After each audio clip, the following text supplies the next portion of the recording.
नमस्कार, मी पुण्यावरून संगीता तिवारी।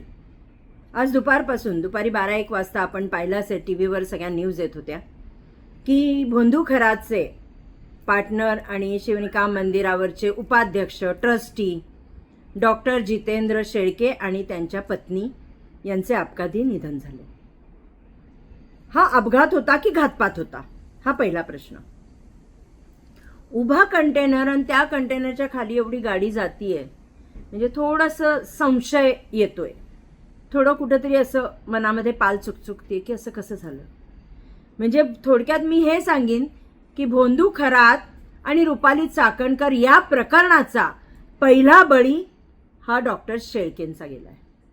कारण का शेळकेंकडनं बरेच पुरावे पण मिळाले असते, शेळकेंकडे मंदिराचा हिशोब असेल, शेळकेंना त्या बाबतीतली आवक जावक, किती पैसे येत होते, किती जात होते, त्या उलाढाली होत्या त्या माहिती होत्या, कारण का ते उपाध्यक्ष होते संस्थानावर मंदिराच्या। तर त्याच्यामुळे आता पहिला हा जो बळी गेलाय, याच्यानंतर तर अजून कोणी नाही ना। उद्या खरात तर हार्ट अटॅकने जाणार नाही ना, जसं एप्स्टीन फाईलमधलं दाखवलं गेलं। काळजी वाटते। मी हात जोडून एक बहीण म्हणून देवेंद्र भाऊ गृहराज्यमंत्री यांना विनंती करते की देवा भाऊ, पूर्ण क्लिअर चौकशी होऊ द्यात। काहीतरी काळं बेरं ह्याच्यात आहे आणि ते दाबायचा प्रयत्न केला जातोय। कोणीतरी मोठा माणूस ह्याच्यामध्ये आहे, ते लपवल्या जाते। का नाही बरं रुपाली चाकणकरांना अरेस्ट झाली? का नाही SIT त्यांना बोलवते? तिला कोण वाचवते? ती नावं तर समोर येऊ द्या ना आमच्या, मग आम्ही बघतो आमची लढाई कशी लढायची।